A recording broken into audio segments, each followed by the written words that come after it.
जय मसीह की। प्रभु आप सबों को ब्लेस करे। आज के सुंदर शाम में हम उस पिता परमेश्वर को धन्यवाद देते हैं जो परमेश्वर युगान युग राज करता है। उसी परमेश्वर के सृष्टि में राज करता है, उसी परमेश्वर के सृष्टि में हम बने। जो दिन दिया है उस परमेश्वर को हम कोटि कोटि धन्यवाद करते हैं। प्रियो, हम जानते हैं कि कठिन समय आने वाले है। परमेश्वर ने अपने व्यवस्था में हर एक चीज को कह दिया है। आइए प्रियो, हम परमेश्वर के वचनों को देखते हैं। परमेश्वर का वचन आज हमें क्या कहता है। वचन संहिता 91 का 1 और 2 पद देखते हैं और 3 और 4 में क्या परमेश्वर ने दाऊद से कहा था कि हमारी रक्षा कर। उसी प्रकार से हमको भी हर दिन परमेश्वर से कहना है कि परमेश्वर हमको रक्षा कर। 91 का 1 में कहता है, जो परम प्रधान के छायो स्थान में बैठा है वह सर्वशक्तिमान की छाया में ठिकाना पाएगा। मैं यहोवा के विषय में कहूंगा, यहोवा मेरा शरण स्थान और गढ़ है, वह मेरा परमेश्वर है, मैं उसी पर भरोसा रखूंगा। वह मुझे बहेलियों के जाल से और महामारी से बचाएगा। वह मुझे अपने पंखों की आड़ में ले लेगा। उसकी सच्चाई तेरे लिए ढाल और झिलम ठहरेगी। Praise the Lord. परमेश्वर का सच्चाई हमारे लिए ढाल और झिलम ठहरेगी। परमेश्वर महान है, अनादि परमेश्वर है और अद्भुत करने वाला परमेश्वर है। परमेश्वर की महिमा दया परमेश्वर को ब्लेस करें।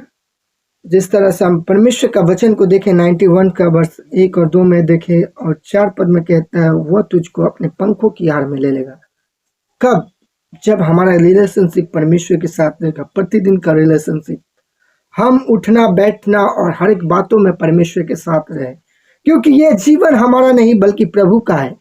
क्योंकि आप देख लीजिए, बिना आपके इच्छा, आप सोचिएगा हम अपनी इच्छा से करें, कोई कार्य आपका सक्सेस नहीं है। जब तक परमेश्वर आपके जीवन में अनुमति नहीं देगा, कोई भी कार्य आपसे नहीं होगा। प्रियो, हम मनुष्य कुछ भी नहीं कर सकते बिना परमेश्वर के। और 5 में कहता है, तू ना रात के भय से डरेगा और ना उस तीर से जो दिन दोपहर उड़ता है, ना उस मरीज से जो अंधकार में फैलता है, और ना उस महारोग से जो दिन दोपहर में उजाड़ देता है। ये कब होता है? दिन दोपहर में उजाड़ देता है। देखिए, कोई व्यक्ति अचानक आपके पर भारी समस्या के माफिक आ गया। प्रियो, हमें डरना नहीं है। परीक्षा उतना ही आएगा जितना हम सह सके। परमेश्वर ने हर चीज कहा है, उसको हमको ये करना है। परमेश्वर के वचन के द्वारा हथियार अपने आप को बता लेना है। जिस प्रकार से गलतियों में परमेश्वर का, गलतियों 5 का 22 में आत्मा का फल कहता है, प्रेम, आनंद, शांति, धीरज, कृपा, भलाई, विश्वास, नम्रता, संयम। प्रियो, परमेश्वर के आत्मा के फल से भर जाना है। जब हम आत्मा के फल से जब भर जाएंगे, तब हमारा जीवन परमेश्वर की तरफ पवित्रता के नम्रता स्वभाव में हो जाएंगे।